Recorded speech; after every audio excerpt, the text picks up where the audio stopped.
After the end of the world, the Burnt One woke from a deep slumber, broken, deaf, and blinded.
spark had once again been lit.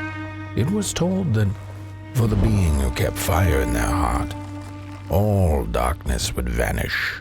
Nevertheless, this long night seemed endless and fraught with perils.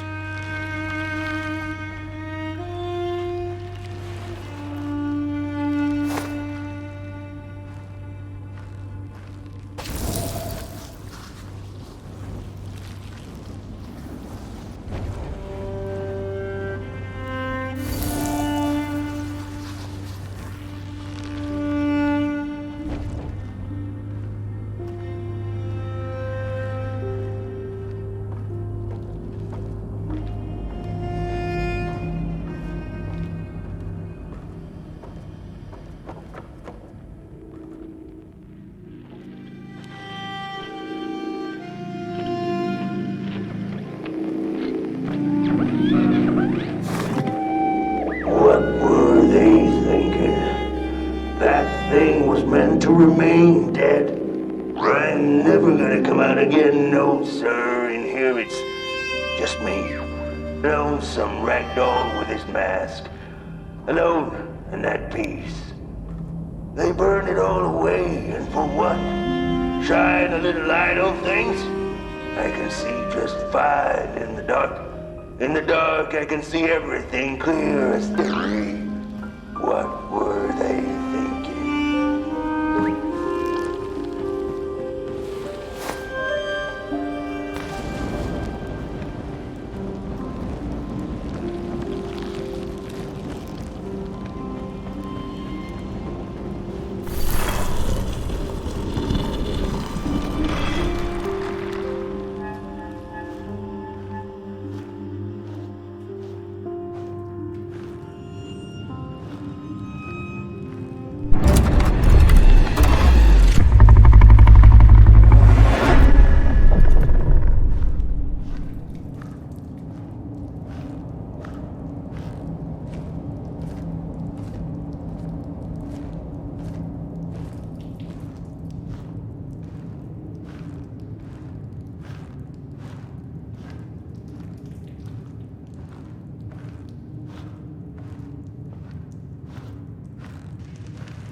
Focus on the eye and close your eyes to make things clear.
In the midst of darkness, lo and behold, a friendship kindled. The fire that spread with it seemed so small against the vast night sky, small and flickering, but defiant.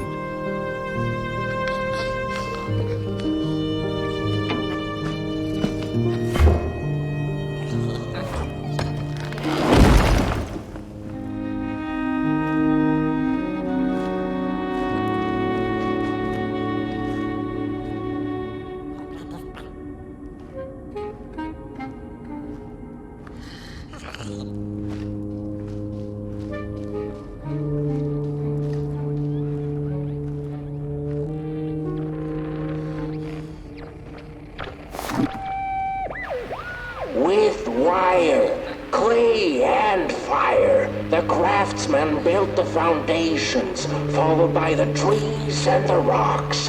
And after them came little houses for us tiny ones to cower in. For existence was so big, so vast, that without a roof above one's head, one could have fallen straight into the skies.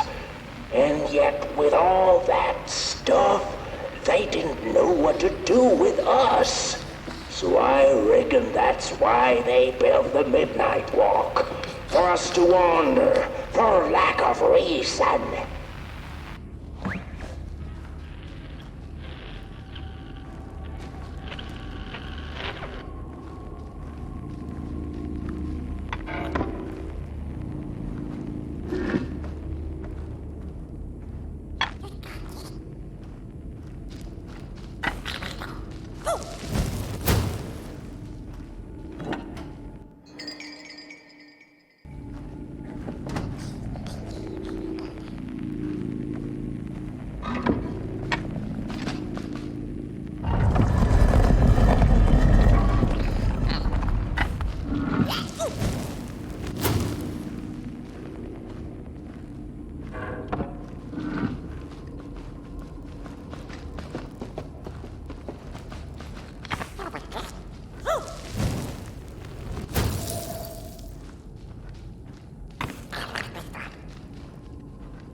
The crawlers eat fire, it's true they do, but most of all they feed on you. Don't you know? Howdy do. Didn't you hear? They eat you too. Fire, fire, aye, it's true.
And so it was that the burnt one and a small flame took a wander down the midnight walk.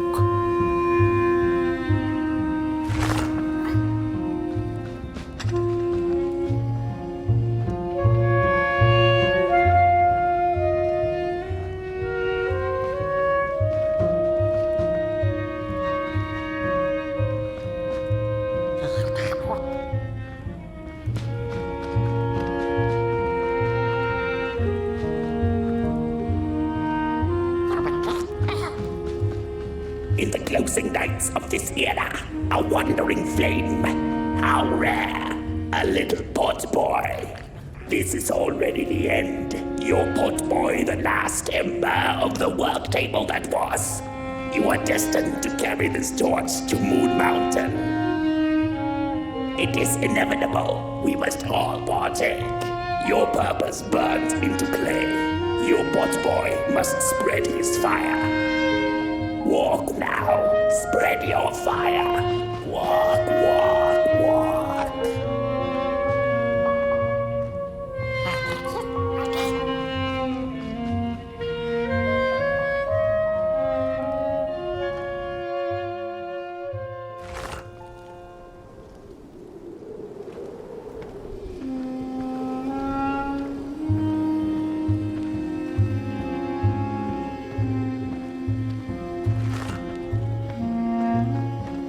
Whether they held or lacked reason, it didn't matter. When times were dark and winds blew cold, there wasn't much left to do, and it was quite enough to simply put one foot in front of the other.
She came back one day from a long while of rock-picking under the gnarly trees. Usually the Myrtle had been fond of fall and the refreshing cool of winter, but this time it had been much too long for her taste. Even the sun seemed tired, and she had all the rocks she needed, so she decided to treat herself to a long nap.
Close your eyes. Listen. They sense you. They feel you. That's so beautiful.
Hey, I'd almost forgotten how it felt.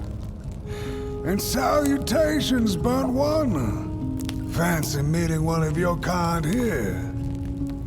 You're the caretaker of this little firecracker? I reckon you must be headed for Moon Mountain. Am I right? Well then, on one hand, it's just a matter of walking down the road. But then on the other, the Midnight Walk has a mind of its own, and a mind to teach its rider a thing or two to boot. So if you are intending to walk the walk, you better... How's he? Didn't see you there. So glad to see you back on the move. And as I told you, it ran away from its owners. It's been waiting for the right passerby ever since it ended up here. Well, Meg, don't let me keep y'all. See you down the Midnight Walk, and burnt one. Wherever you end up this long night, keep that fire alive. It's really all that matters. Don't take my word for it. Just see for yourself.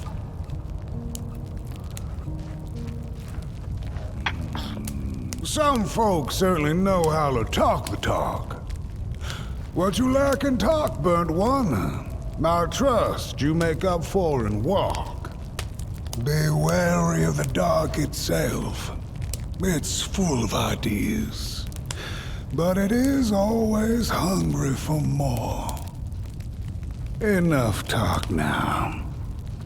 Time to listen. Listen to the road.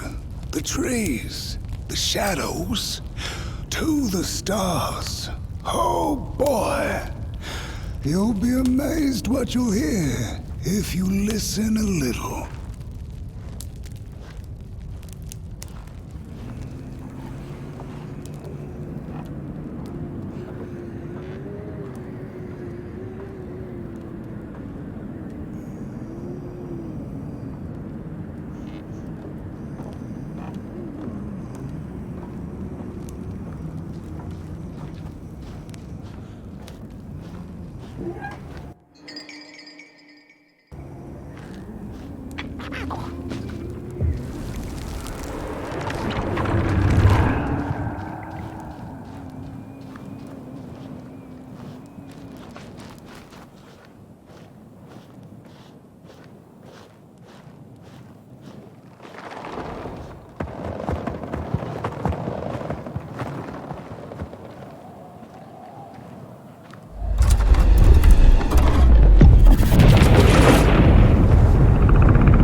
getting dark now, but the dark is a well of ideas. A blank canvas full of possibilities. The dark itself is the key. All it needs is a little spark, and then I get what I need. It hungers for fire, so I take a match, I light it, and I offer it. I give it freely. I have to surrender.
Don't venture into the swamp under the moon, they cautioned.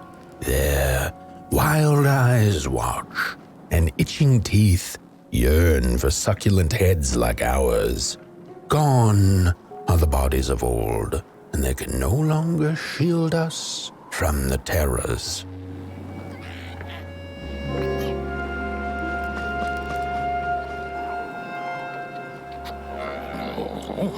Look at those two arms swinging around. Disgusting. We don't take kindly to somebody's walking around here with 2 feet. Get bent limb tree. Get bent limb tree. Arms and legs. So uncivilized. Look at those 2 arms swinging around. Disgusting. Oh, it was foretold. The return of the bodies. No. Heads up.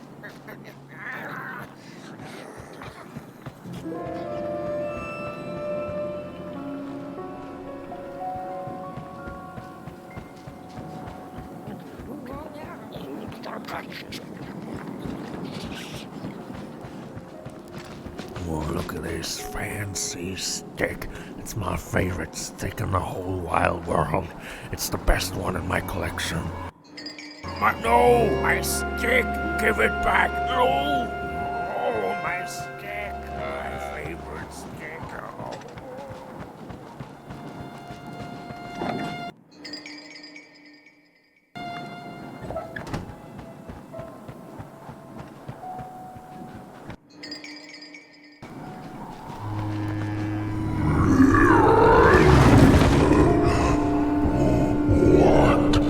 What is this?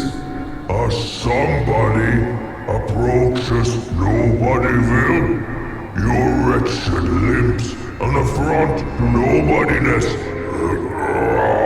Unless your fire can prove itself useful, there will be no passage for you, limb tree.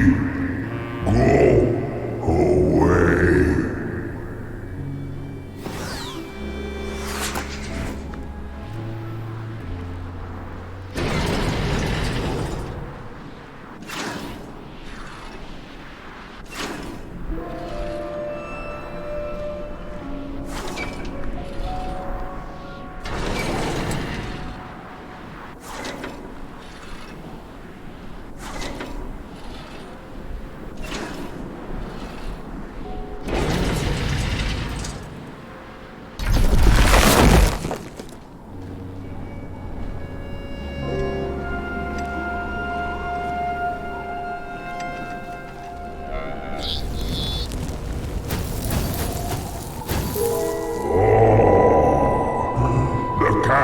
have not been lit since before the great beheading. Now fire is back. Maybe fire can help us with our Molgrim problem. The headmaster will decide. Enter, then.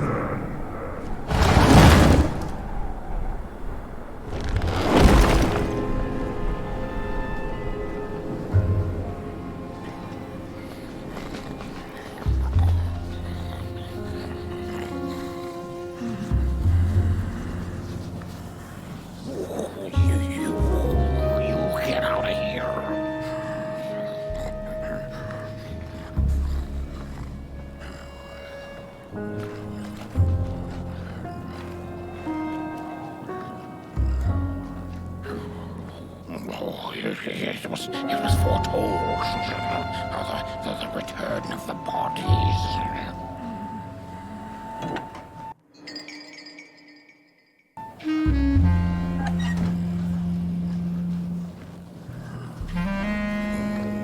We don't take kindly to somebody's walking around here with 2 feet, arms and legs. So uncivilized.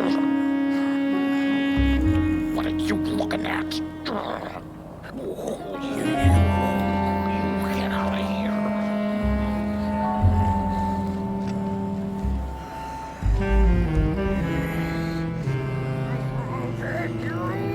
Look at those 2 arms swinging around. Disgusting.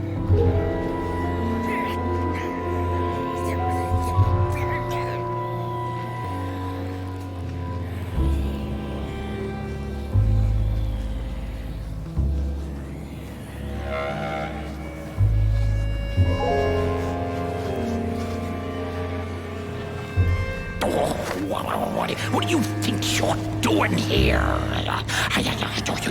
You... True fire. We nobodies haven't been graced by its warmth since the bodies were banished. They used fire for war. Yes. Now once more, the somebody disturbs our peace and sets fire on things with its tiny fire devil. You must leave at once. Leave or face our...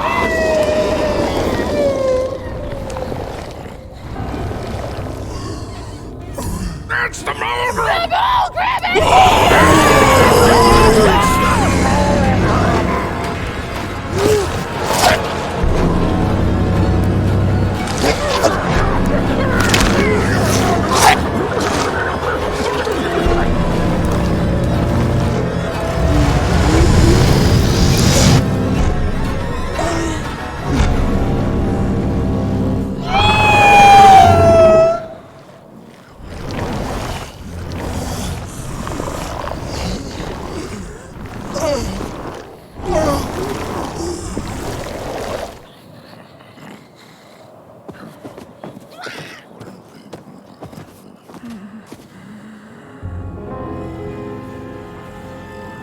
I guess I'm the headmaster now. As you've observed with your own head globes, we have a problem. It is called the Molgrim. Recently she has become bold, moving ever closer to Nobodyville. You should help us get rid of her. Yes, get rid of her. Tame her, just make it stop. And by the powers suddenly vested in me, I will, shall grant you passage through our fair Nobodyville. Here, take this. Blech. Now, go do the quest. Meet the problem head on. Tame the Molgrim, and we will. I shall graciously let you pass through Nobodyville.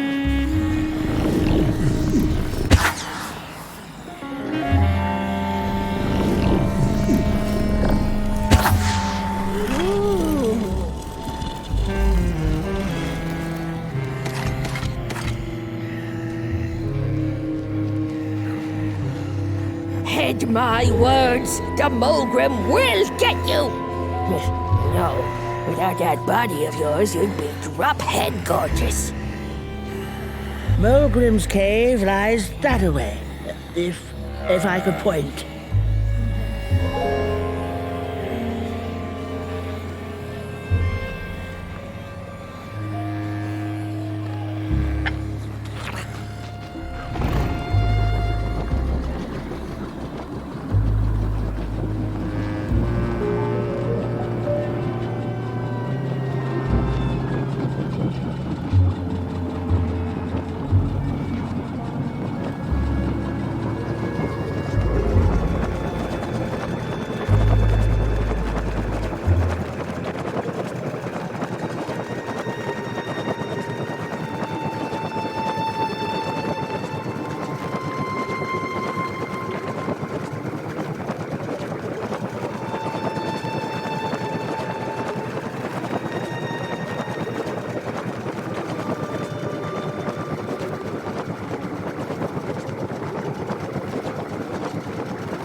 Mushrooms whisper of a new bird in down. They tell us her nest lies beyond the cold moon. And she came here to witness tragedy. She feeds on these tales, you see, sucking their fire dry like marrow from a bone. Her eyes are on us now. Like a vulture she waits, knowing that we somebodies are about to tear each other apart.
When a sinkhole devours your fire, give it up or dive in after it. An old swamp saying.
Another old swamp saying went, when dealing with a troubled and troublesome Molgrim, do not light a fire beneath her, but help her build one from within.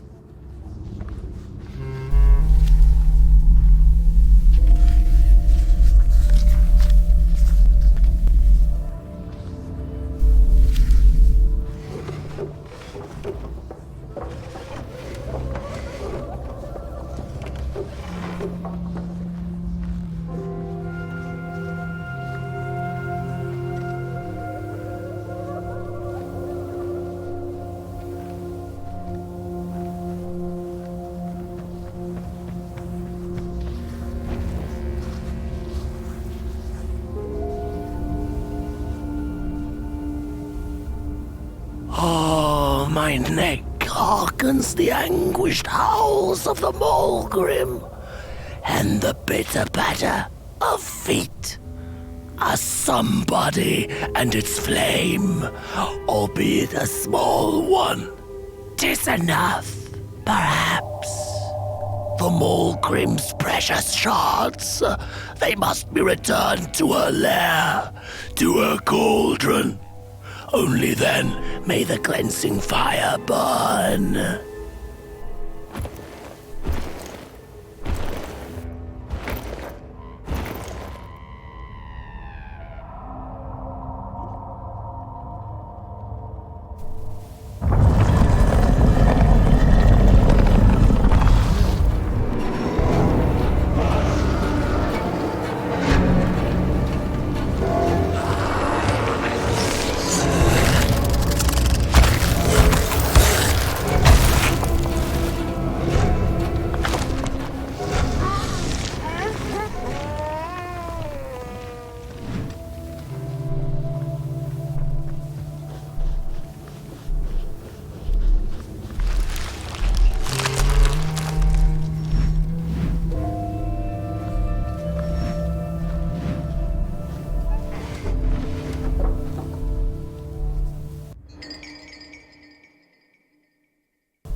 Approach over the mountain vein and find.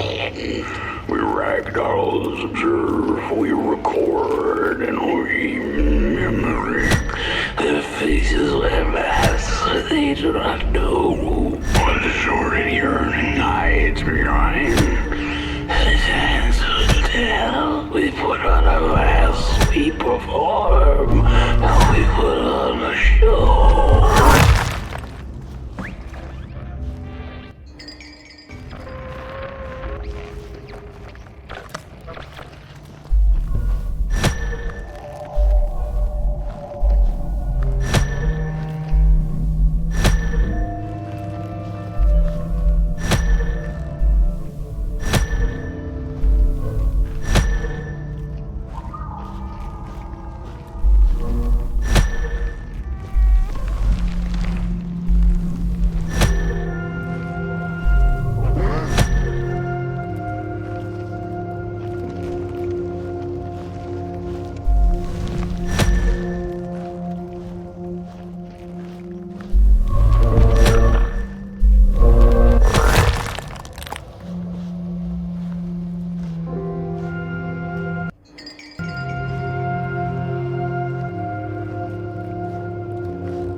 Was it morning or afternoon?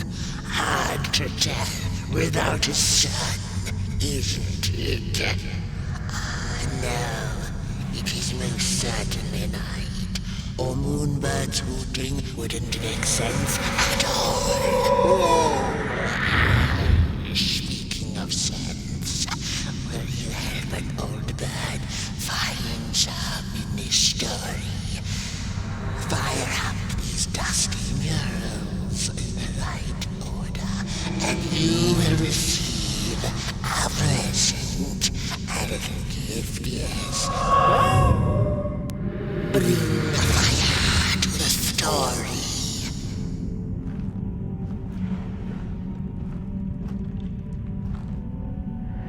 The valley was taken, but then began the battle of the bodies.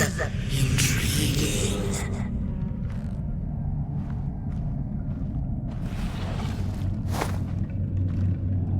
And as the heads roll, the time of the Molgrim begins anew.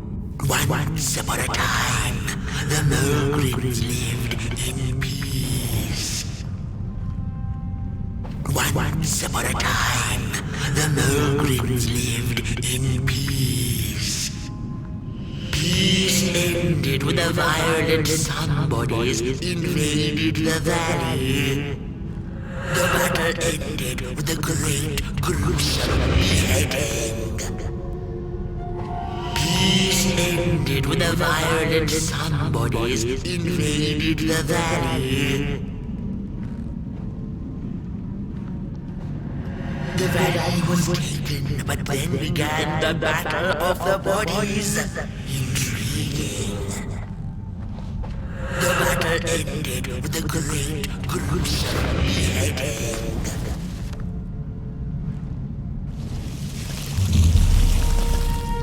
For time immemorial, the Molgrims had lived in the valley in peace, sharing good eatings and howlings around their fire, which they had inherited from the skies.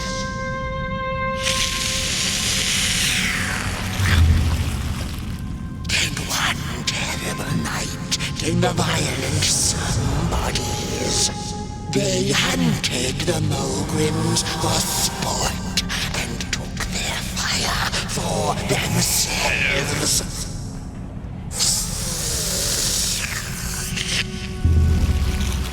But the somebodies knew not what they were dealing with, for as soon as they held the fire in their grubby hands, they began to fight one another with it.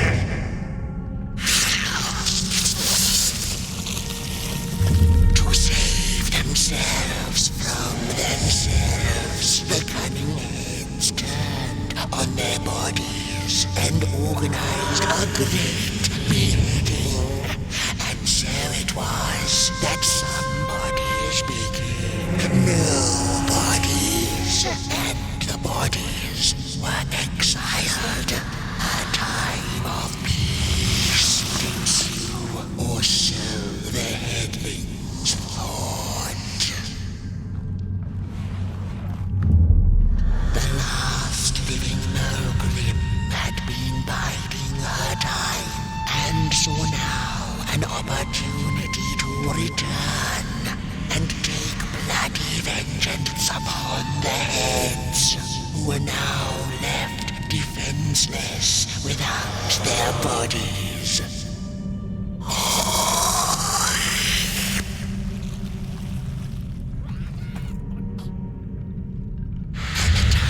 Of the Molgrim begins anew, a storied meal indeed. Moonbird thanks you for feeding her, and proudly upholds the promise. A gift, a shard from the Molgrim's own cauldron.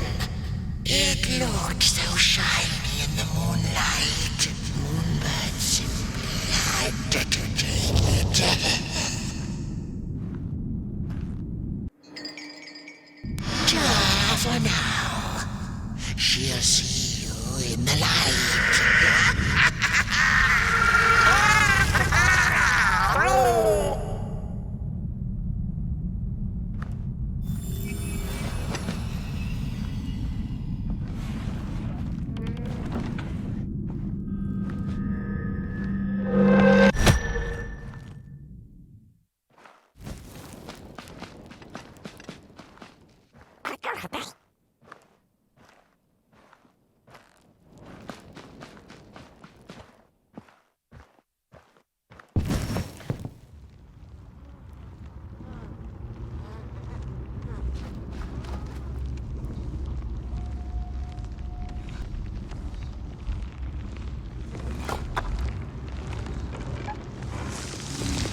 A ragdoll's whisper of one shard kept by the dark itself. Another was stolen by the greedy moonbird up in the hilltops. The last one, perhaps the cowardly head knows.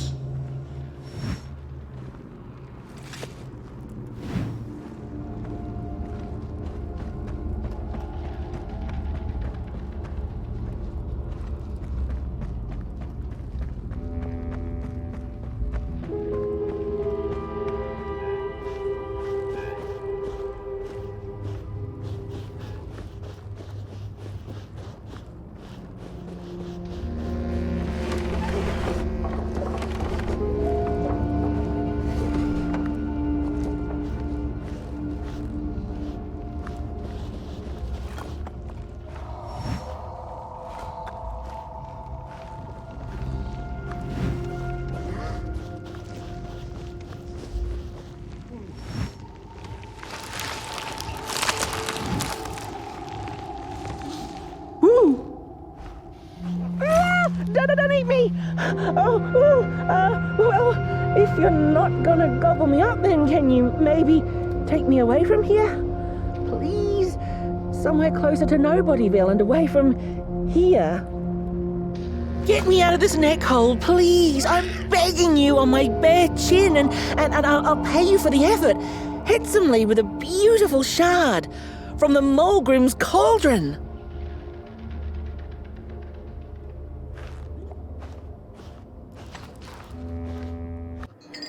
If you just take me to the outskirts.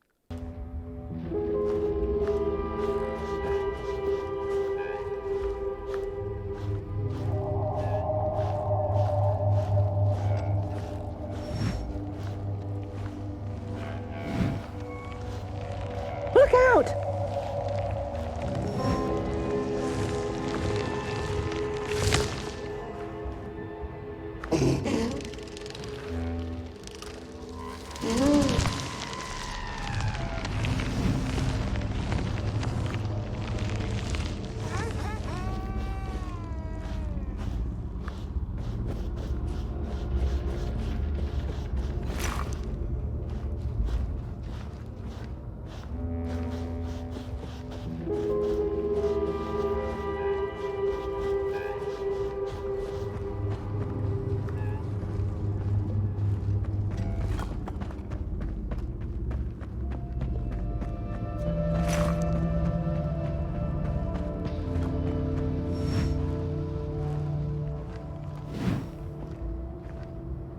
Phew, thanks for saving my neck.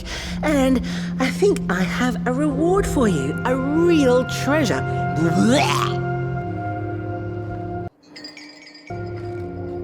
There you go. One of the 3 missing shards from the Molgrim's cauldron. Yeah, I stole it. Oh, I thought I could maybe buy me some kind of ticket away from, well, everything.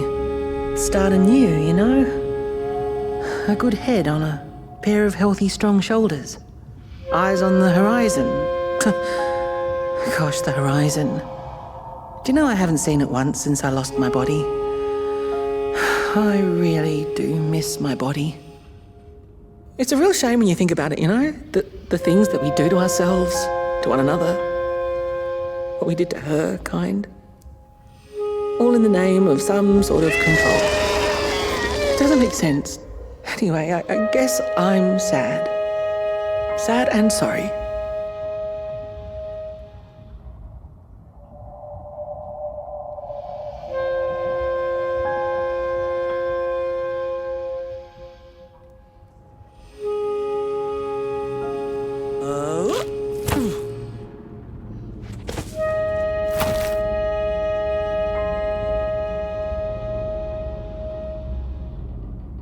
Hey, thanks. You're a great listener.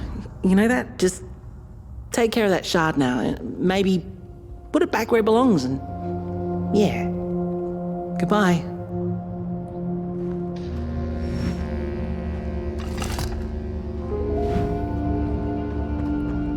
It's easy to lose one's head when everything you love is either gone, broken, or dead. Yet another forgotten swamp saying.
She'd never been much for company until she had met the other one. He had shimmering scales, an appetite for life, and carried a faint scent of rotting leaves she found irresistible. Oh, how they used to laugh at the distant stars, bitterly, together.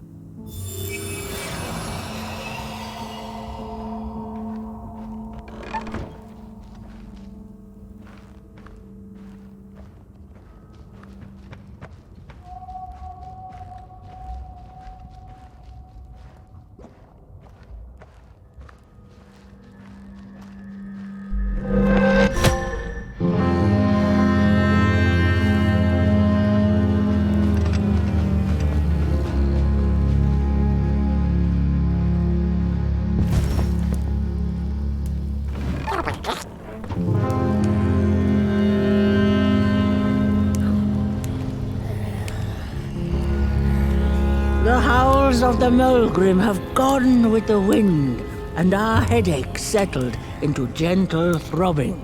Thank you, somebody, for you have not only graciously saved our necks, but also demonstrated the value of brain mass and heart blob working together. Would it be time for the bodies to return? Bodies! You don't need a body! We must convene on this matter, and you and your wandering flame must now leave through our gates and keep on walking the midnight walk to Moon Mountain. Moon Mountain!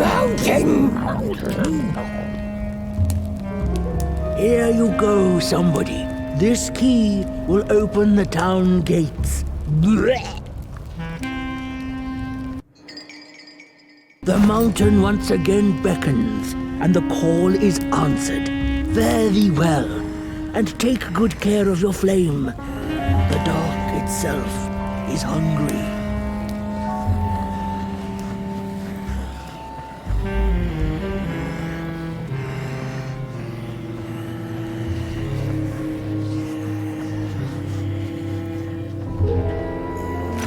Bodies might be returning head-on now.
little swamp detour, huh?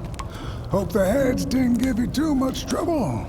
At least your head looks attached to its shoulders and your friend's is, well, burning. So do not despair. Should you once again lose your way along the midnight walk, you're probably meant to.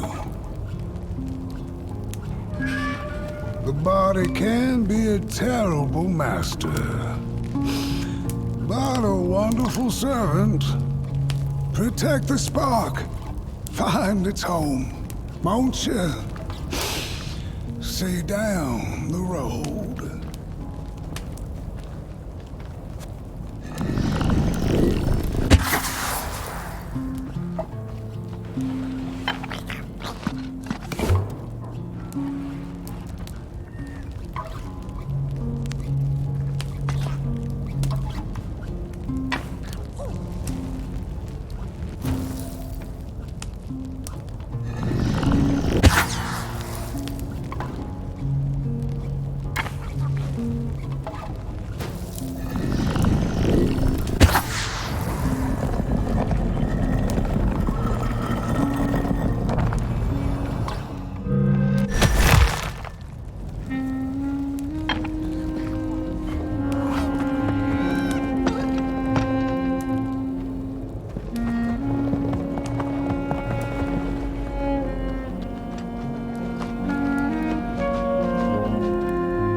We Molgrims have a special relationship with fire. We do not cook over it, we do not shed tales around it. We care not for its warmth. Ours is a different connection entirely. Fire is our window to truth and into the world beyond clay, to which we must return. We are noble beings, bringers of bugs, slime, and mushrooms to help decompose the old and to bring about the new. We are the caretakers of this world, and woe be to those who seek to end us, for they seek to end themselves.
dreadful was the day when the sun vanished. The waters dried up, birds went quiet, and the dark itself seeped unchecked into the work table as the cold, chewed paper moon rose over the mountain. The night that followed would be long as the midnight walk. The burnt one was there. You do not remember, but you feel it, don't you? You are reborn when need arises. This night, Port Boy needs you, and Moon Mountain beckons. Its call irresistible. A storm is coming. The soothsayers have spoken.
Of the mysterious moon and the critters living within its craters, and of the ocean and its deep secrets known only to the sea creatures and the corals, and of the twinkling stars that had so much to tell, but they were too far away to be heard. All of it intertwined in a colorful tapestry.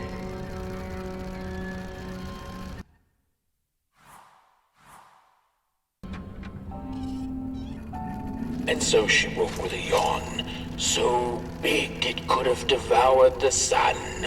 She had slept for just about a decade. A decent nap by Merkel standards.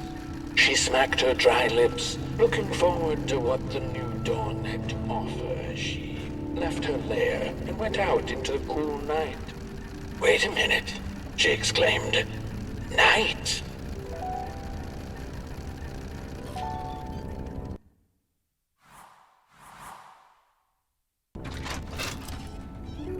Where was the sun? Where its warm rays should have been there was only the vast night sky, not a star on its face.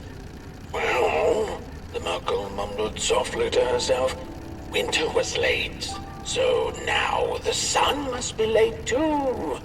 Proud over her sound logic, she went back to her lair to take a complimentary nap.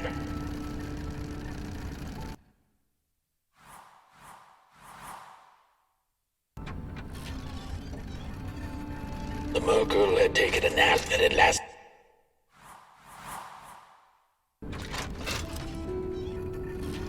The Merkel had taken a nap that had lasted 2 decades. Now that counts as oversleeping even by Merkel standards. She had awoken anxiously this time, feeling misplaced and confused. The confusion grew further into panic when she was greeted not by the sun's life-giving caress, but once again by the silently mocking night sky.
There once was a freezing cat who was looking for shelter when she came across a dark cave.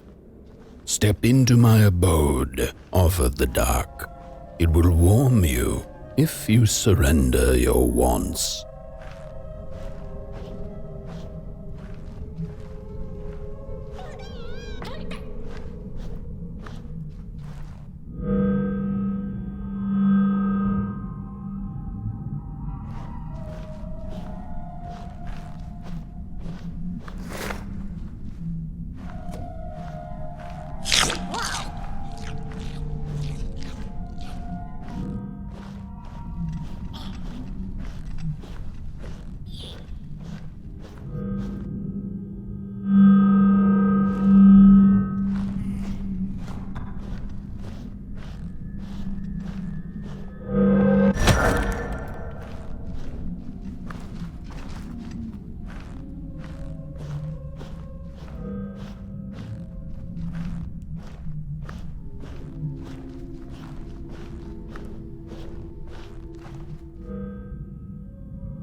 The story goes of a nameless maker who pulled creative spark from the dark itself without giving it fire.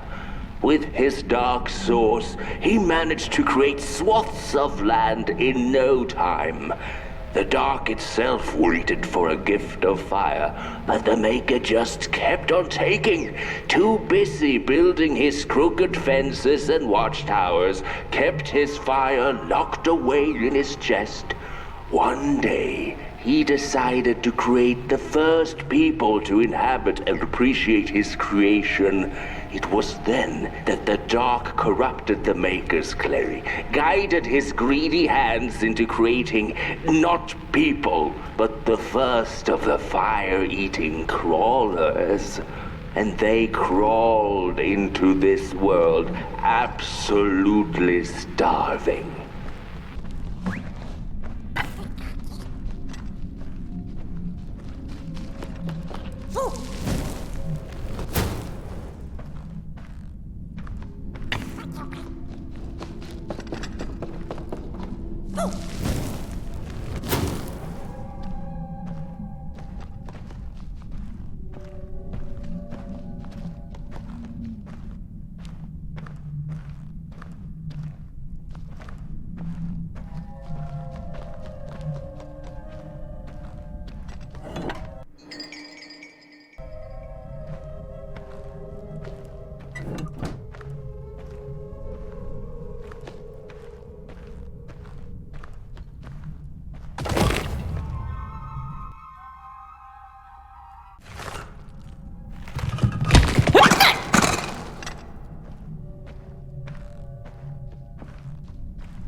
The dark's eyes were much too big and watchful for the cat's liking. She went on to find warmth somewhere else.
Then the cat saw it. Rooftops piercing the sky. Approaching the town, she was greeted by a crone. "Come, kitty, kitty, you must be tired. Sit in my lap. Share your soft fur, and I shall warm you for a spell."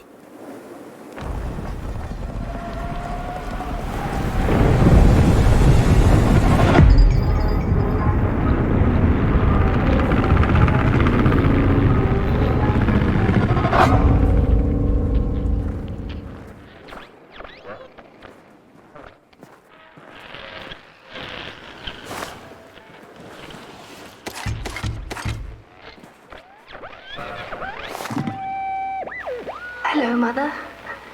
The well said to give it a match, so you and I could talk again. I hope this works, because that was my last one, and well, it's cold now. But it doesn't matter. We can finally talk after everything. So, how are you? Do they have fire where you are? Not the hellish kind, I hope. Is Father there too? I think you should talk to him again. I know it doesn't seem like it, but I know he loves you still. I love you. Still. I can't feel my hands. I can't feel anything.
Welcome to Cool Haven, newcomer. Good to see you flame in these parts again. I'll be your guide tonight. This furnace here used to run on coal and fire, don't you know? But a thief stole all our matches, wasted them in greed, you see. Now the ghost has come to smite the wicked and punish the thief who killed us. Well, I guess that's it. That's a tour on the house. There's a bone right there in the snow. That ain't no place for a bone.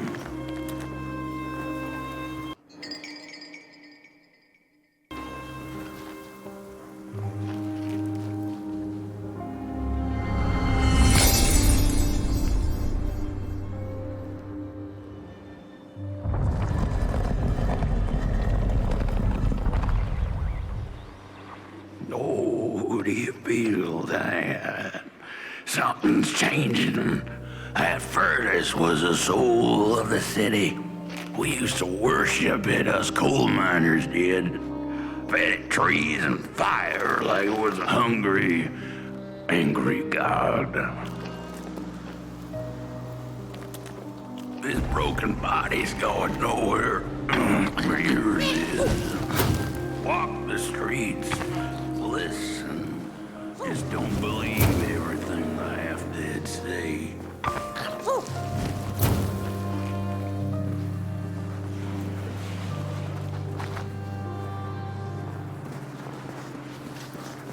The cat didn't like the crone's crude pettings. Her hands tugged at her fur. "Now, rest still," the crone said, as she pulled out a crooked knife. The cat was quick and escaped just in time.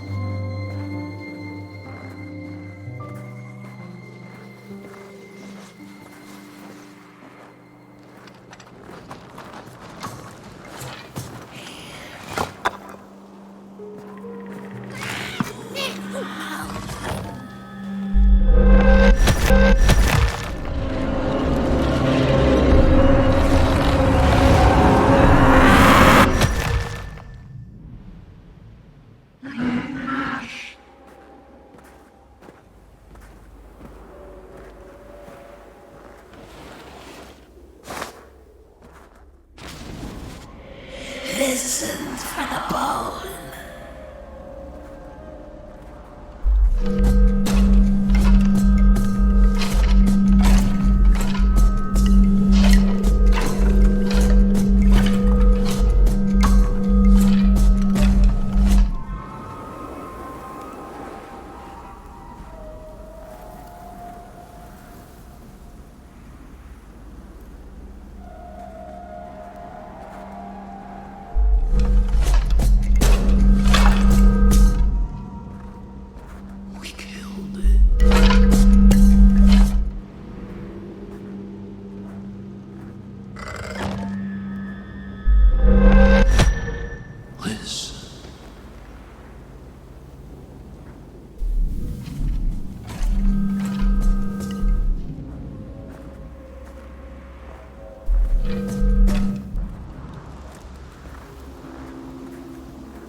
thief.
Hello, Mother. The well said to give it a match, so you and I could talk again. I hope this works.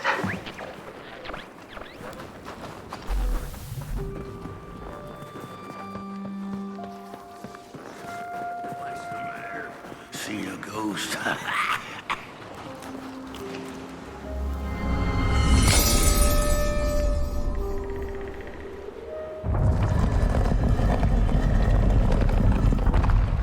The thief loved the stars. Would have plucked them out of the sky if it were possible. But the dark itself stole her stars, turned the thief's sky as black as a cup of joe. And so the thief began to steal matches and lit them, hundreds of them, like little stars of her own.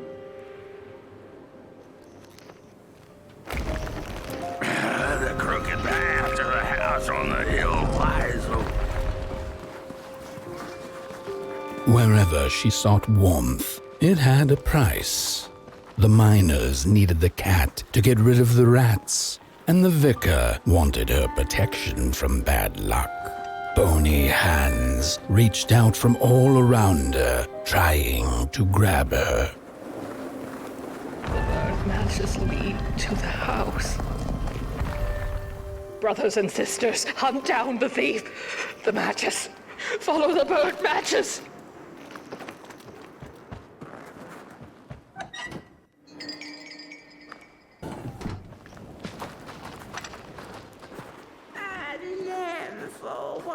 We're running out of matches. The furnace is dead.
What's... This isn't my body. The fire, did we snuff it out? Did I save them? The house. It's ruined. Well, it wasn't supposed to go down that way. They locked the door, threw the key into the woods. Huh. There was so much anger, and now there's nothing. This body is so uncomfortable.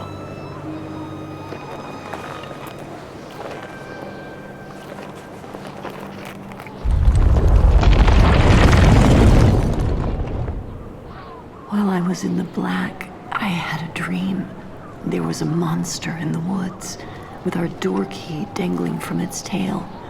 I ran, tried to chase it, grab the key, and when I did, the creature turned around, and its face, it was the face of this whole town. The key, I have to find the key in the woods where the wild things rest.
That's it. That's the key. Unlock the door. Please. I want to see my home again.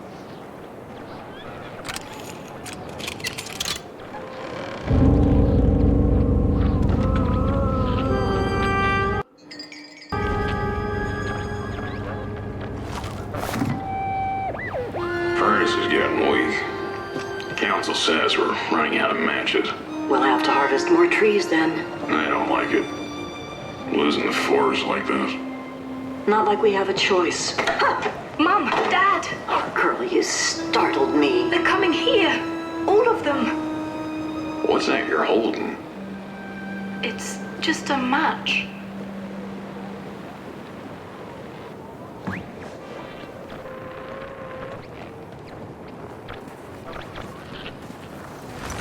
The cat felt as if the walls around her were growing taller, the alleyways narrowing. Turning a corner, she bumped into a girl sitting in the snow. In her bony little hands, a lit match. "What do you think of my star?" the girl asked. "Isn't it pretty?"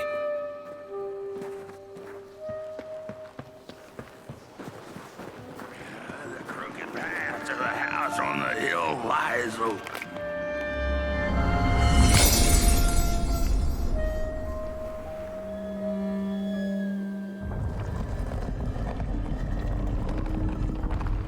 With no matches left, we couldn't light the furnace.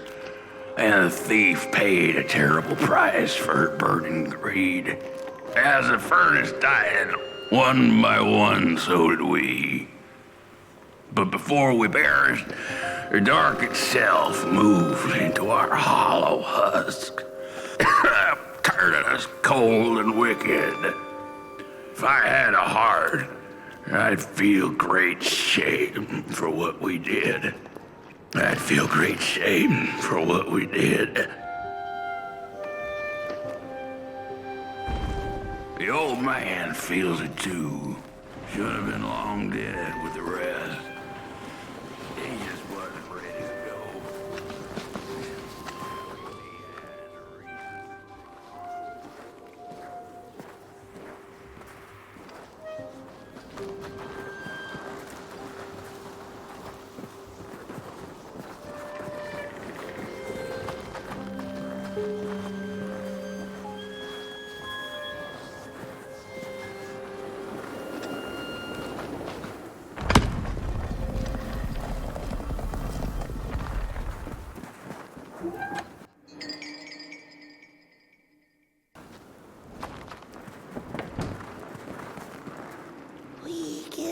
The thief. She killed the furnace, so he killed her. The old man is the one left. Who has Teresa carried the shame of us.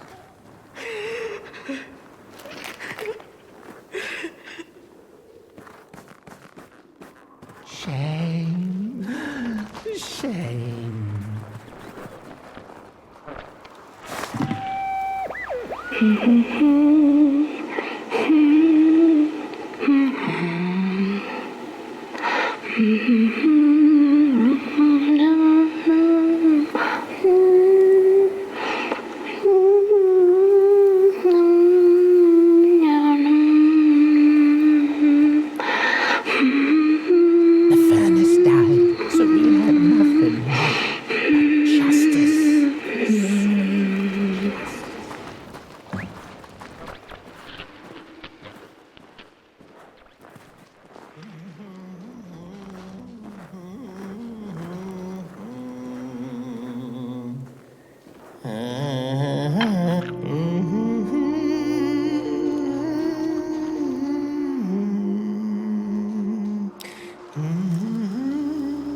Oh, that voice.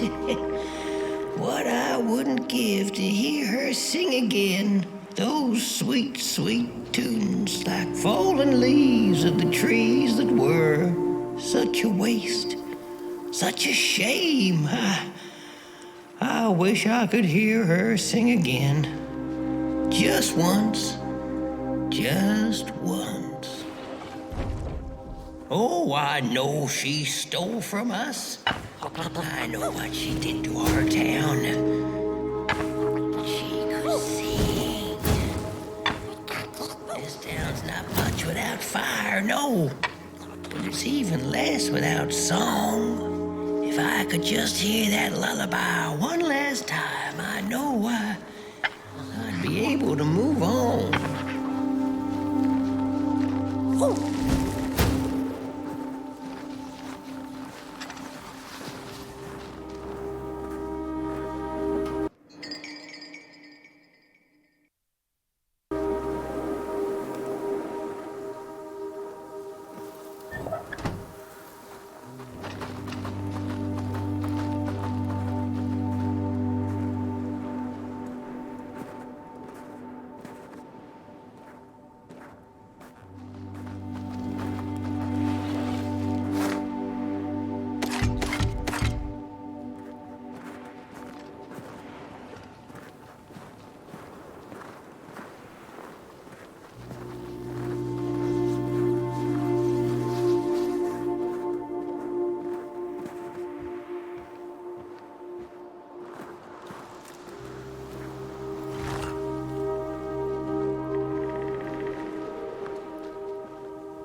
You found it! Does it still keep our song?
Little soul, you charming little wanderer, my life's companion and body's guest. Where are you off to now? I don't know what I thought would happen. I feel a strange warmth, but just as coal runs deep in the earth, so is the shame a part of me, mine alone to bear.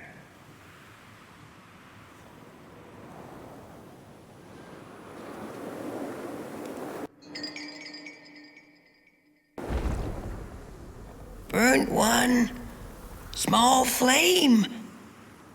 I am grateful, but I will not surrender my loneliness so quickly. I needed to ferment me, season my soul. Please, leave me.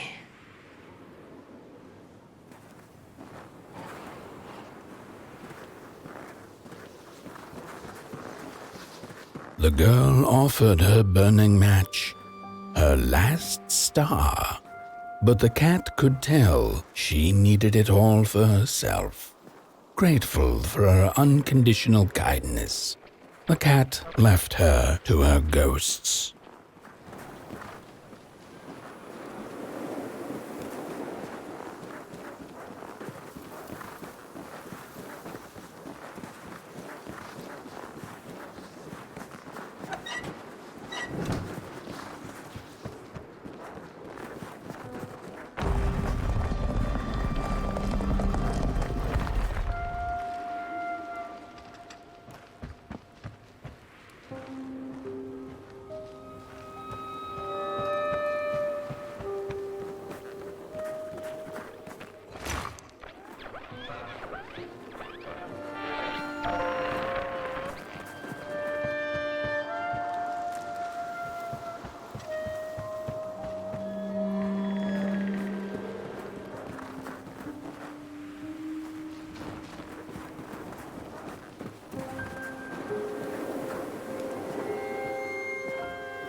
The door to the flame is open. It's already there. You just haven't lit it yet. Now, if you don't mind, a little spark. And just maybe we'll be able to die for real this time. In life, I didn't mind a little loneliness, but this is the worst. The furnace longs to burn once more.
Release me.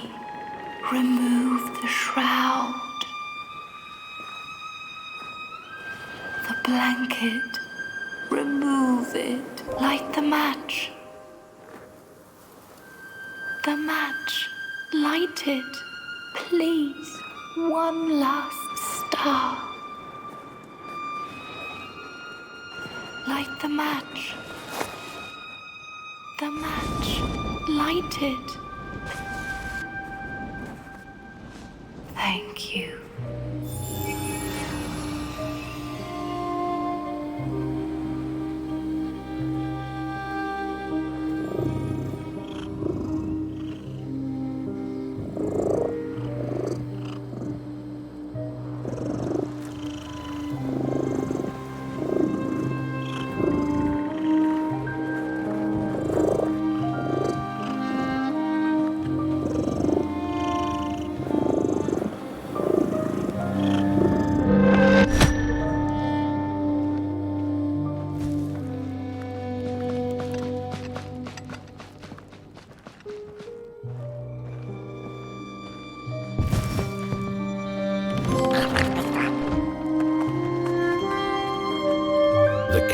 Finally settled in front of a giant burning furnace. In its bright flames, she could glimpse a dark future. This did not matter to her, for now she was eternally warm and at peace.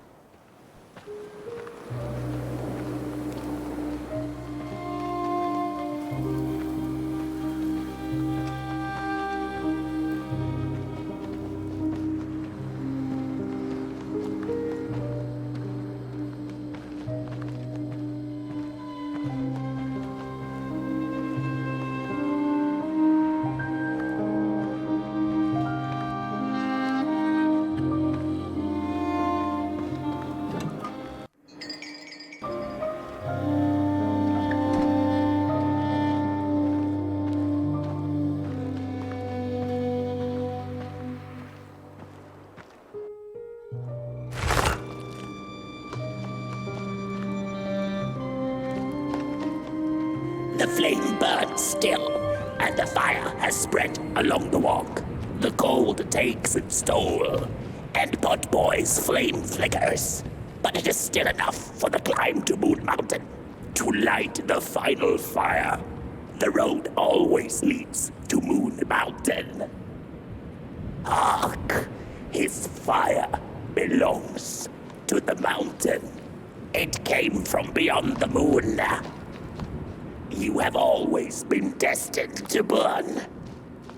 The soothsayers have spoken.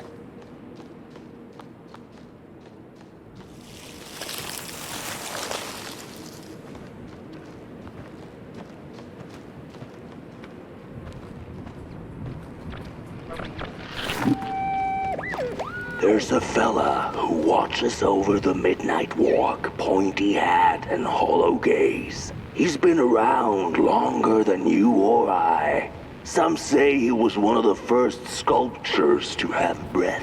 Some say he's not from around here, but from another maker's work table entirely. Some say he's seen what lies beyond Moon Mountain, but I just think he's lost like the rest of us, and he's waiting for the right one to come along. Waiting for something that'll give him that eureka for his song.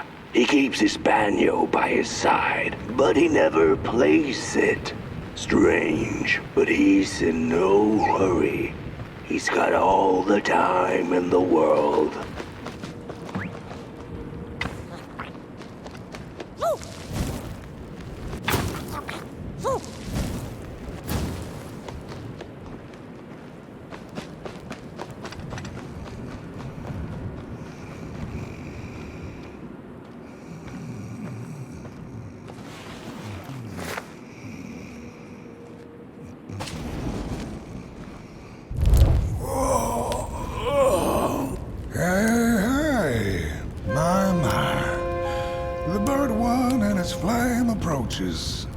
The road's been long, hasn't it? And it just keeps on going, don't it?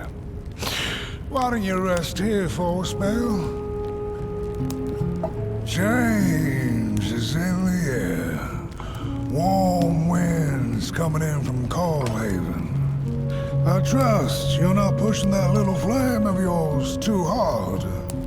He is mighty, no question about it. But between you and me, he still has a ways to go until Moon Mountain. Ah, heck, it ain't my place to tell you how to tend your flame. I'm sure you'll be fine. You'll be just fine. Ah, to feel at home wherever you walk. How's it? What a friend to have on the road, huh? Now, there's an open door invitation, if I've ever seen one. Go on in then. Get some rest. I'll keep watch. Go on in then. Get some rest. I'll keep watch.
A boatsman went out into a foggy lake to find peace. Then, out of nowhere, came another boat that bumped into his. He cursed whoever was on the other boat, but when the fog cleared, he discovered that it was, in fact, empty.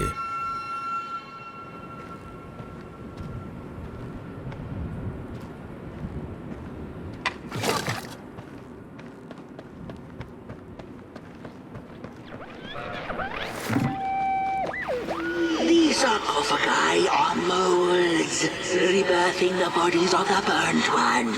Failure after failure, they keep coming back.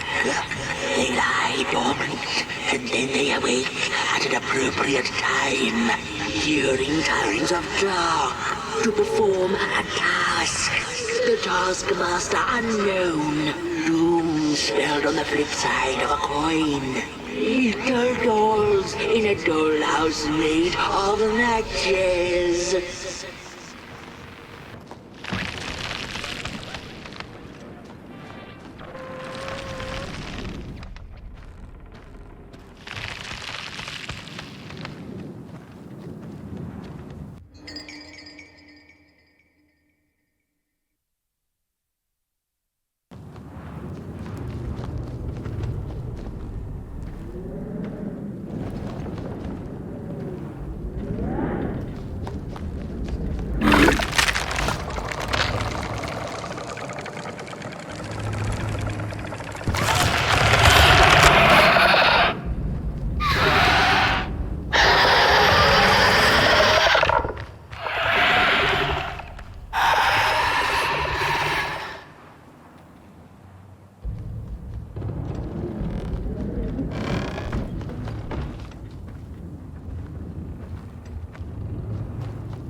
A story without a little adversity.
reasonable. Don't you agree?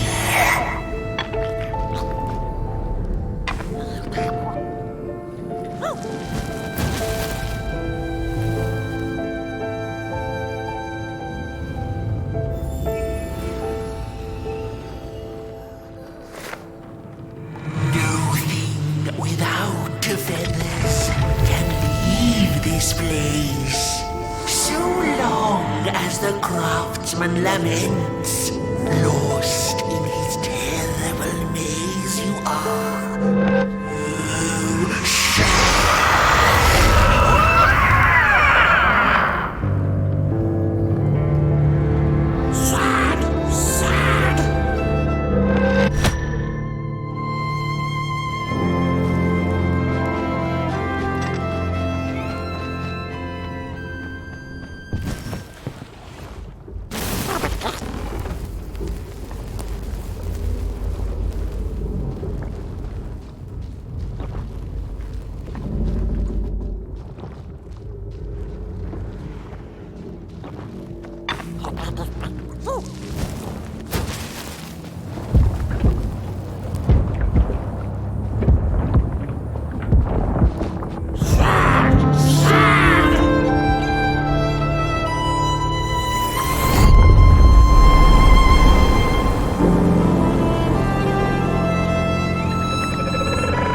On the menu, crows.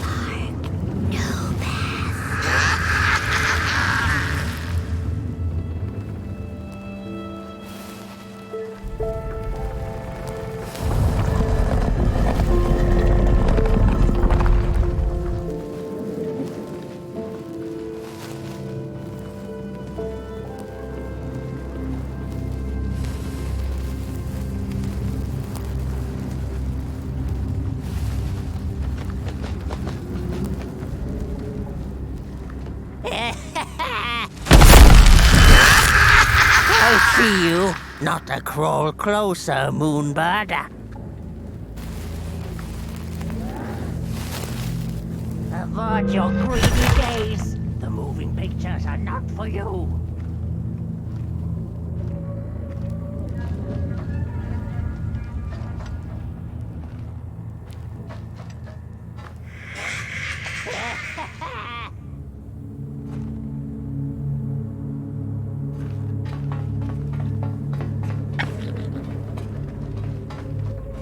Avert your greedy gaze. What are you doing back there?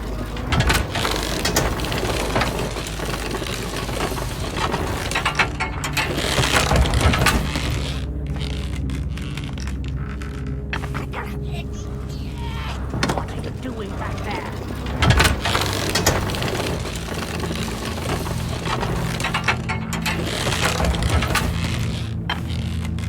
I see you. Not a crawl closer, Moonbird.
Birds of the dark everywhere.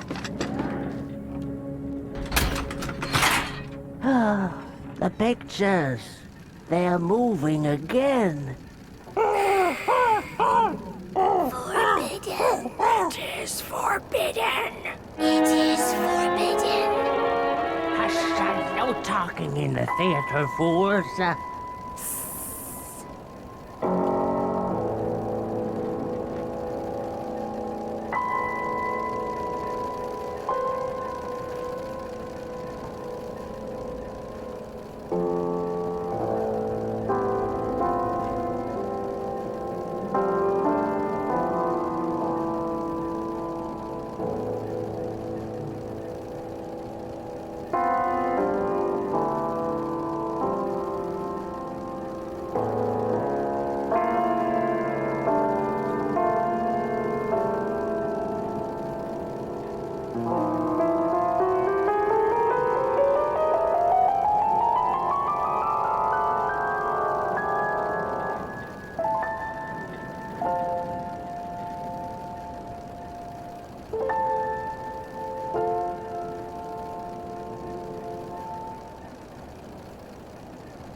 Stories.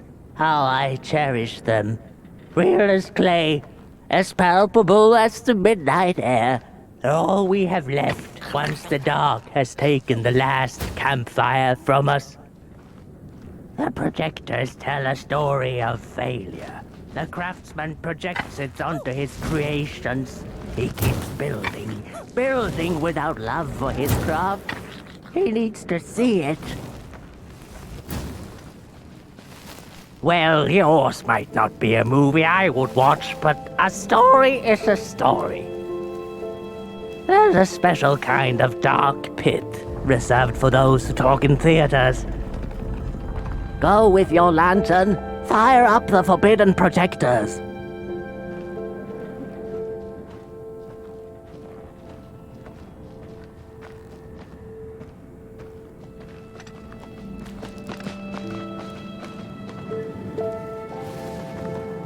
The potter, stuck in the sinking clay in which he had dug so greedily, spoke his final verse.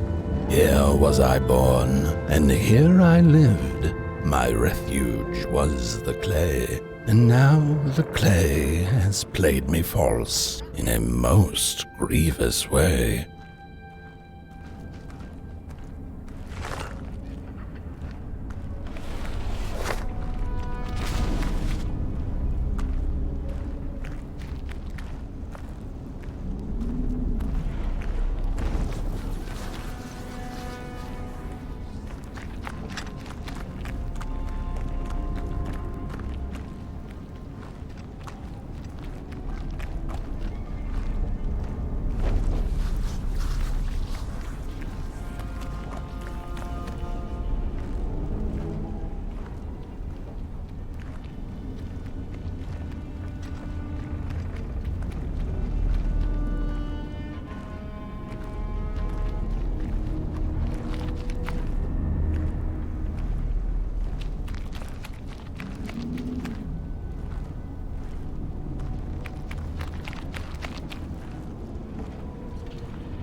blind explorers discovered a sleeping beast.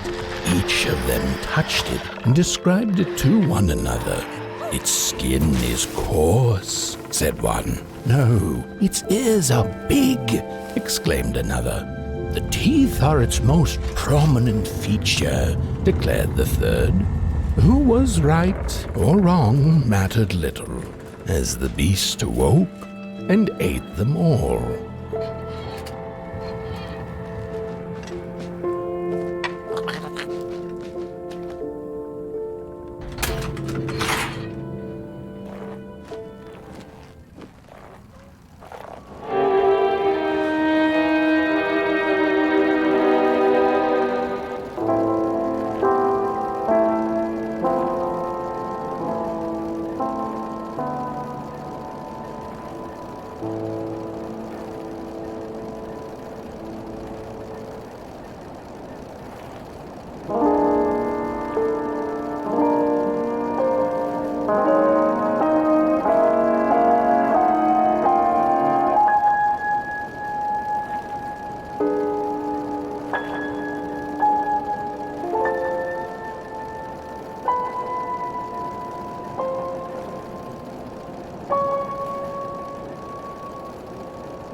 sorry reflections of the daughter. None of them will ever dance. Ever feel the warmth of their maker's heart. They can never be enough.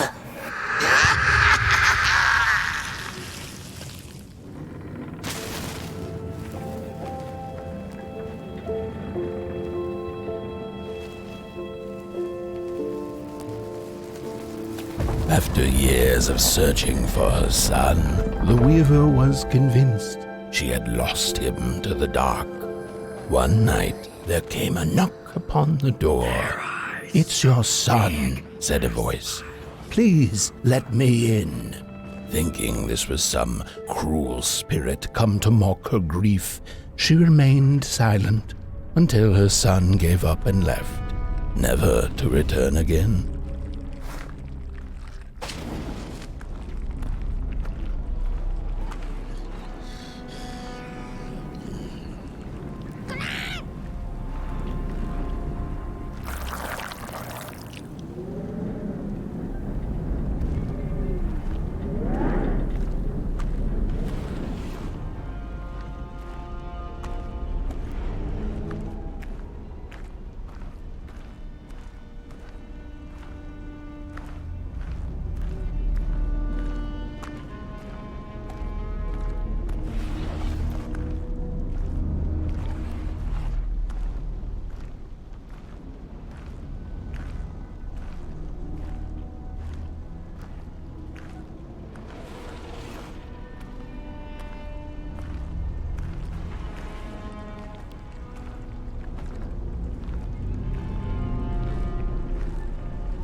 Most of my life, I've been afraid of the dark.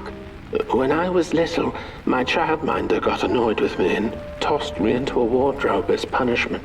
She let me sit there, alone, and I sat perfectly still so that no closet monsters would notice me. It was the longest, most terrible 15 minutes. Many years later, I don't know what happened, but now I love sitting alone in the dark. I get into the wardrobe, close the doors, and I sit perfectly still. It's like a void, empty, but not cold, where nothing exists and everything is possible.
The father hoped the daughter would fill his heart with fire, failing to see that she needed a fire of her own.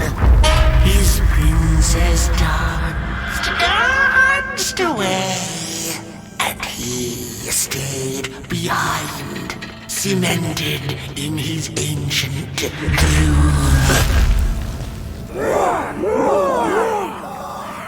The heart is a bottomless pit, never sated, always craving for more.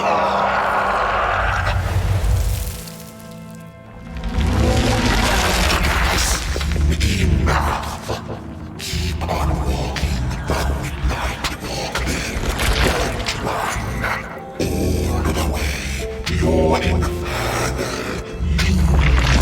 She will be there to gobble up the embers.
There was one star out that night, and it glowed a cold red. Who took the sun away? The Merkel asked it.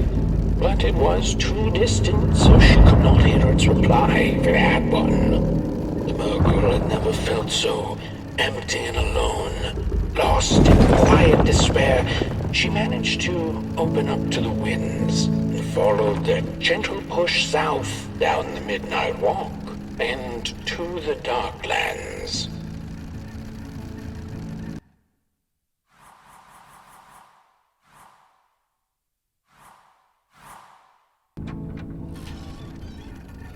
After a long while of following oversized snail-like tracks in the mud, trudging deeper and deeper into the mushroom-ridden swamps,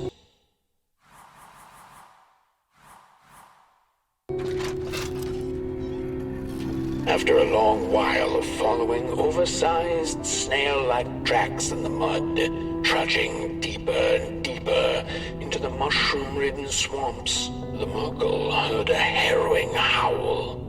Up on a hill stood a looming figure, dark and still in the quiet of the night.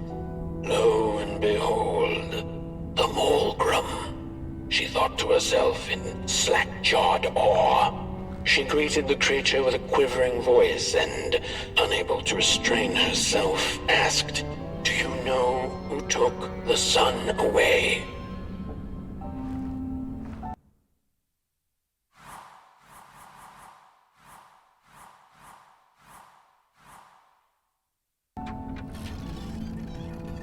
The wind blew cold in the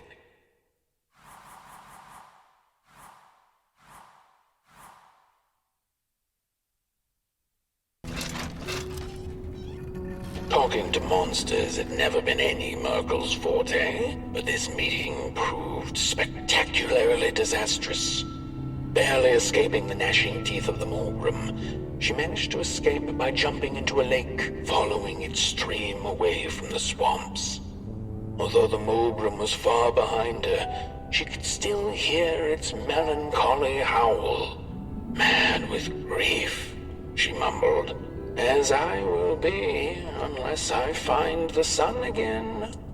Tired from running, she searched for shelter and found a dark, dank cave. Cozy, even by Murkle's standards.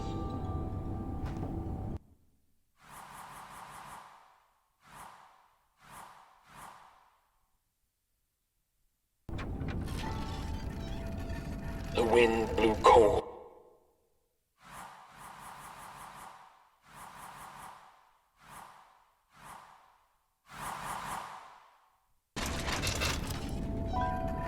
The wind blew cold in the cave, its whispers strangely soothing to the Murkle.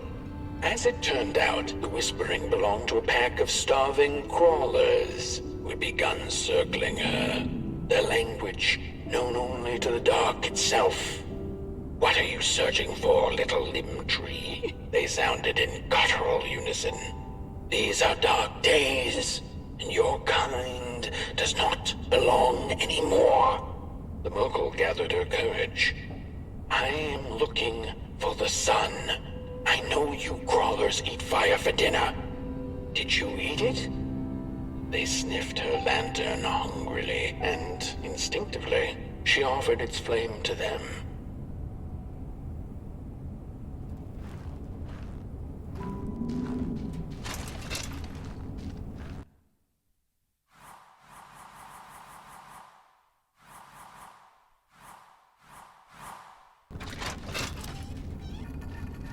Before she knew it, the little Murkle, lost and tired, came to stand before the dark itself with a burning question clenched in her fist. She felt like punching the dark with it, screaming it out like the howling Molgrim, laughing it out like the starving crawlers who had nothing left to eat but the hope of others. "Who took the sun away?" it then asked the Murkle.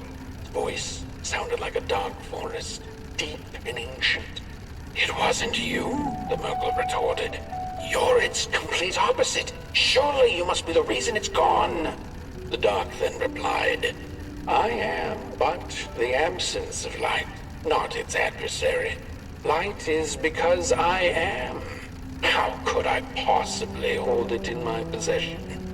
The Murkle felt her anger fade. She understood little besides one thing, that the darkness was not behind the missing sun, nor her suffering.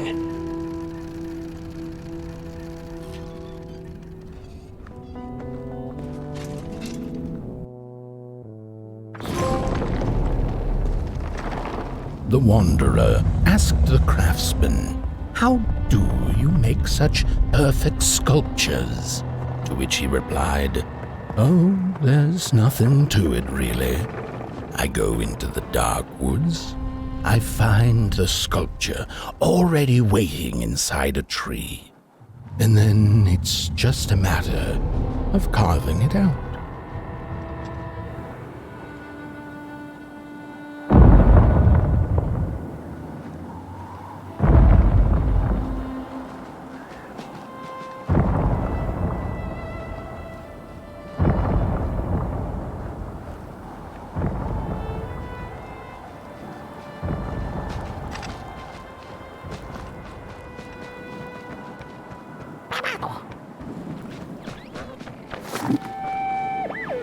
When I was a child, I exchanged letters with a monster in the woods. We were best pals, and we shared all our secrets with each other. One day, my sister told me that the monster wasn't real, that she'd written me all those letters to play a joke on me. But the joke's on her, because I knew the truth about the monster in the woods, and we exchange letters to this day.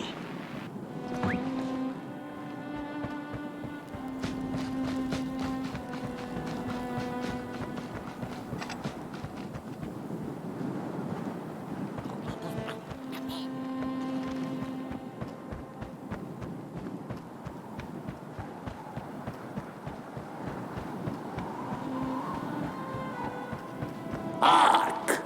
Not very far now. Not very far. The flame longs to be free. Caged, it cannot truly burn. How beautiful. How tantalizing. It is simply the way of fire. It is what it is.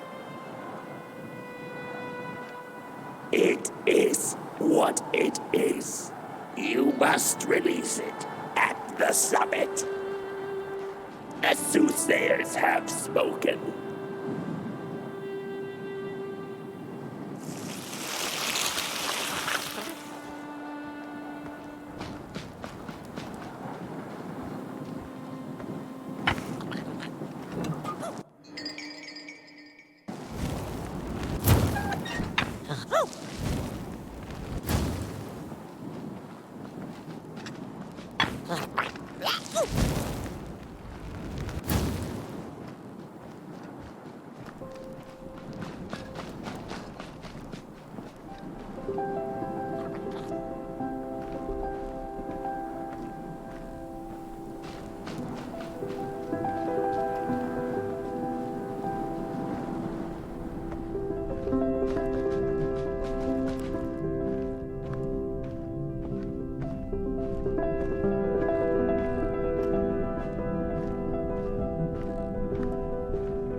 When the nameless maker lost his creation to the dark, he went back to the great drawing board. In his desperation to regain control, he made an attempt to sculpt the face of the dark itself, something he thought he'd glimpsed in his nightmares. But the face wormed itself out of his mind's eye, and instead his twisted sculptures came alive, grinning and many-legged. Thus, the grinners...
Whoa there!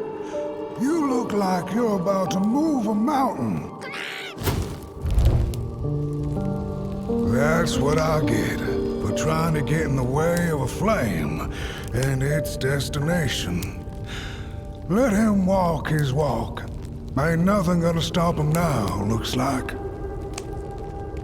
Fare thee well now, burnt one. You're going to Moon Mountain, and that walk is for you alone. You have a tough decision ahead of you to make, just like the ones who came before. But they're all long gone. In the end, all there's left to follow is your own heart.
When I was a child, I exchanged letters with a monster in the woods.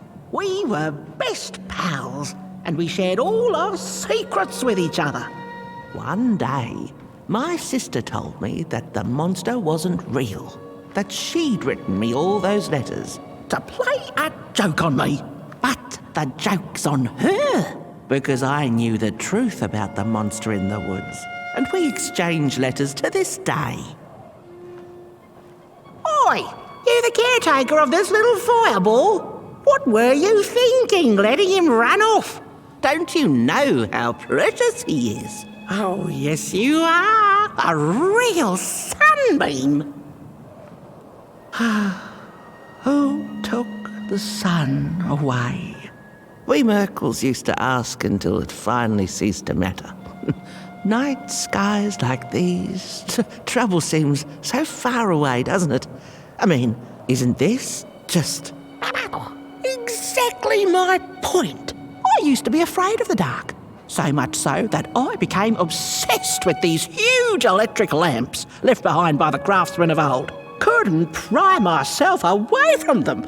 I'd sleep outdoors and under their blinding radiance. One day, I woke up to the noise of quivering planks and nails. And would you believe it was my own house leaving me? It had gotten so restless it grew a pair of legs, took a name and went on a hike. Housey was its name, bless its soul. Houses have no imagination. But I bet it had a grander adventure than I could ever imagine.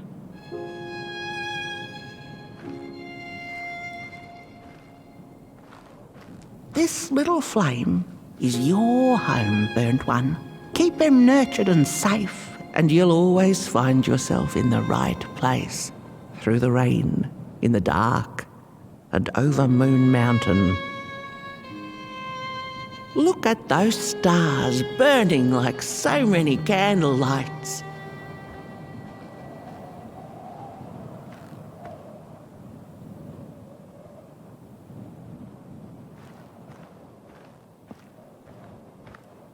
Isn't this enough?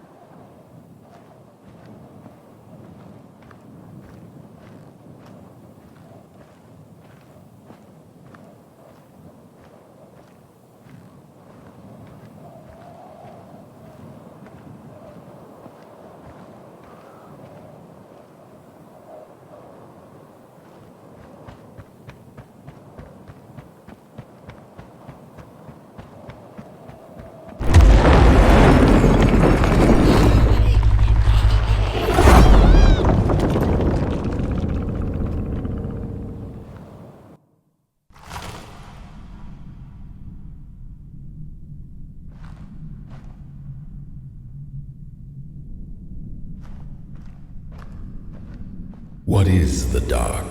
Is it ugly and cruel? Is it a place for monstrosities, for fools lost in the woods? A terrible void where all your nightmares come true.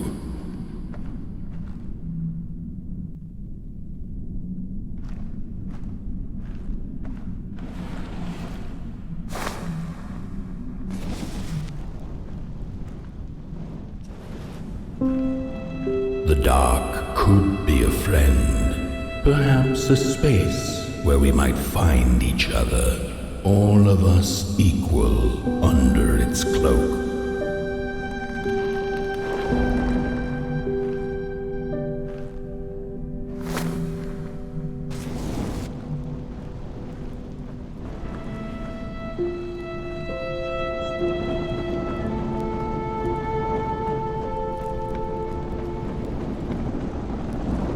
The dark could be an embrace and the release of the old, like taking off a tight shoe, laying bare one's feet, and taking a first step onto a new adventure.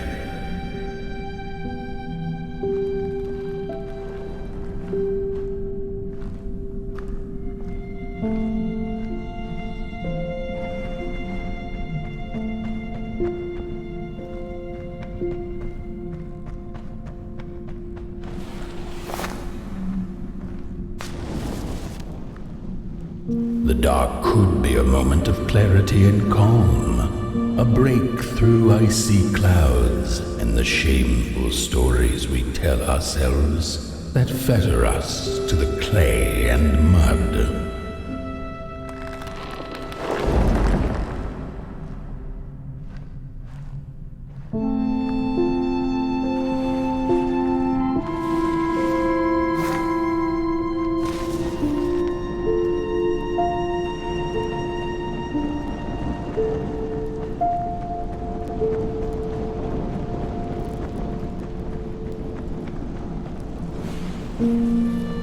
The dark could be the space and time that we need to recover from the death of a dream and the quiet promise of new beginnings waiting on the other side of grief.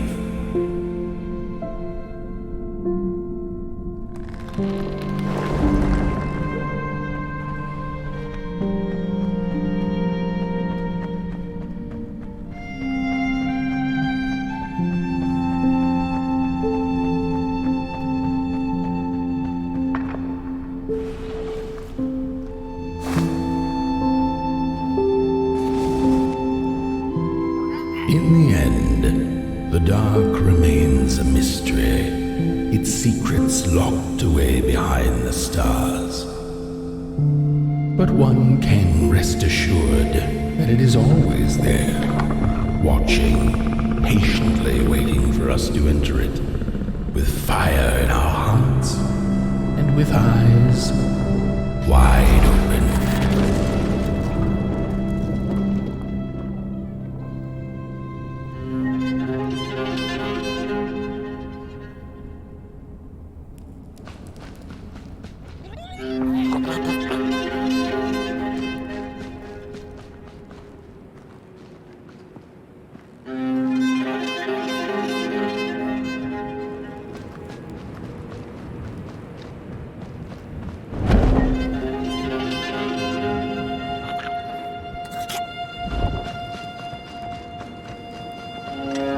You've arrived. Hark! Your fire is dying, but the last embers will light a final fireplace and send your pot boy home. Can you do what you must? Naturally, you must. It is destined, and you will be loved and forgotten.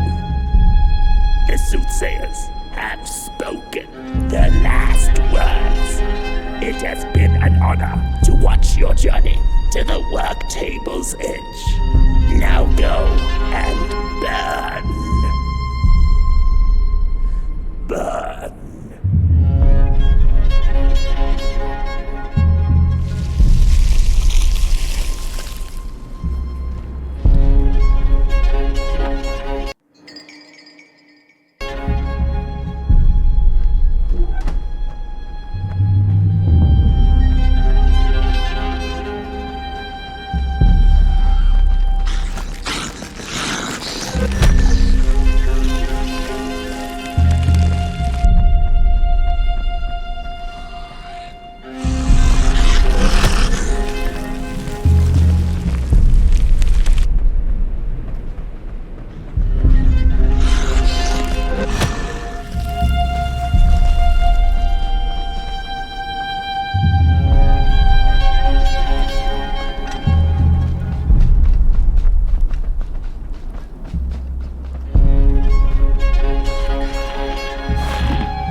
The first two-legged beings did prosper under the first sun, but it didn't matter how much they bathed in its light. They craved more.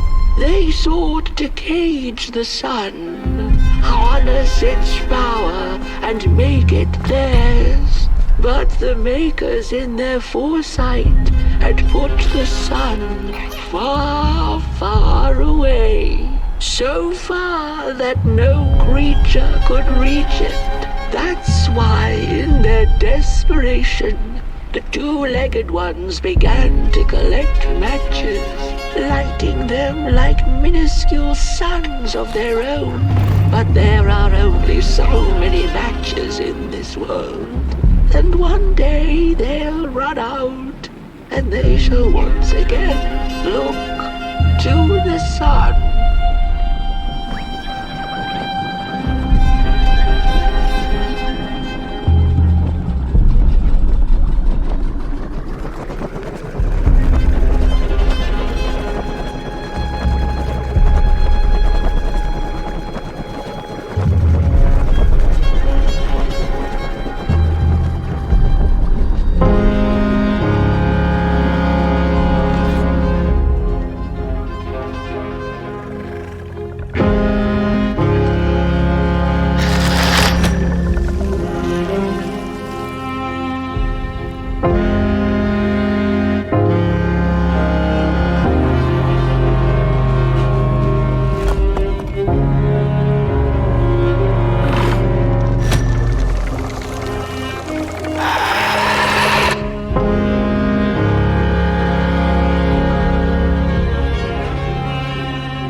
Something was up, like something was on the way, a danger I never could have guessed. I figured that's just how I always feel, and my worries seldom come true.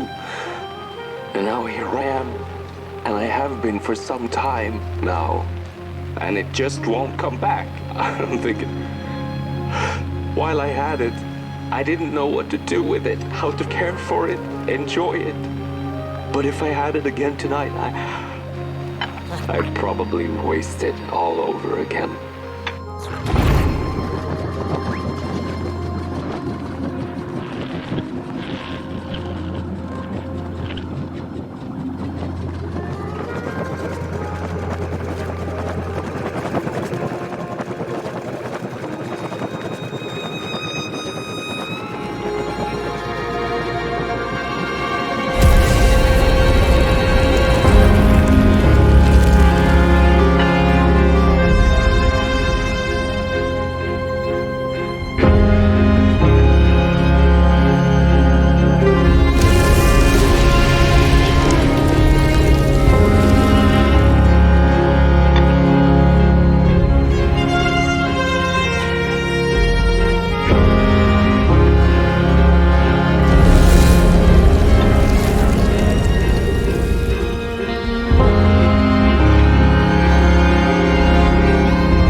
Once upon a time, some folk on the other side of this and that had the most strange and beautiful dream. I hope that tonight you caught a glimpse of it, and I wish you the levity and grace to smile in the darkest of times and on the way down your midnight walk.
Once upon a time, some folk on the other side of this and that had the most strange and beautiful dream. I hope that tonight you caught a glimpse of it, and I wish you the levity and grace to smile in the darkest of times and on the way down your midnight walk.